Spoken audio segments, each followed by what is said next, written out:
তাই না বলো?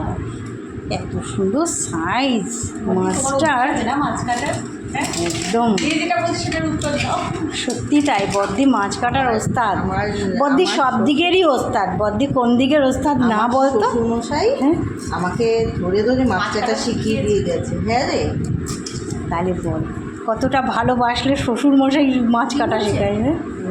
হ্যাঁ, তেল তেল দারুণ, দারুণ। তাহলে মাছের টেস্ট হবে, সত্যি তাই, মাছের যা টেস্ট হবে না। মানে তেলটা দেখেছো কতটা বেরিয়েছে?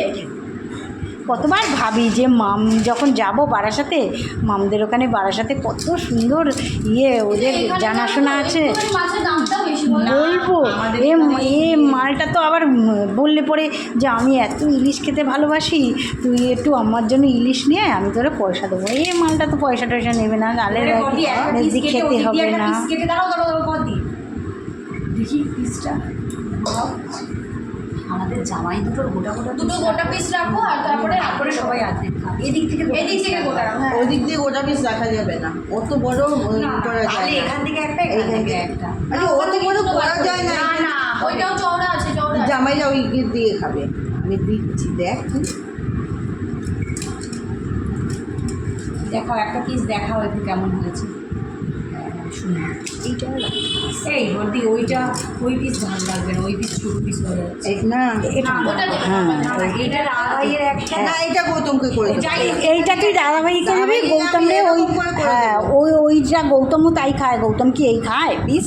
খাবে না, ইলিশ মাছ খায় না। গৌতম ওই পেটির পিস ছাড়া খায় না, ও তো কাটা মাছ বলে আনে না। ও রিং পিস খাবে না, মানে দাগা পেটি যেটা হ্যাঁ, ওরকম খাবে। আমাদের আবার রিং পিস খেতে ভালো লাগে। আর আমাদের ইলিশ আসে না কিসের জন্য? কাটার জন্য। আর যদি কিনা তোমার হচ্ছে গিয়ে পেটির পিস হয় তাহলেই খাবে সব মাছের, মানে কাটা কোনো। সত্যি তাই, দেখে হ্যাঁ কাতলা মাছটা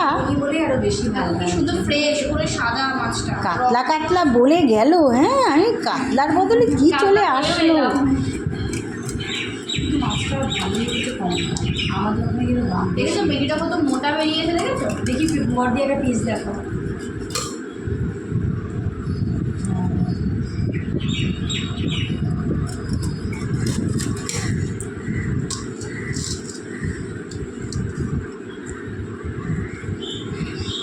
এই কতটা এনেছিস? এটা ওজনটা কত হয়েছে? 900 গ্রাম। কত? 950। কত করে নিল?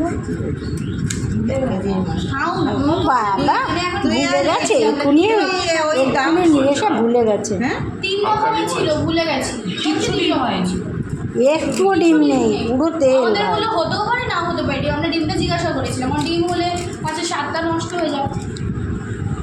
তবে কি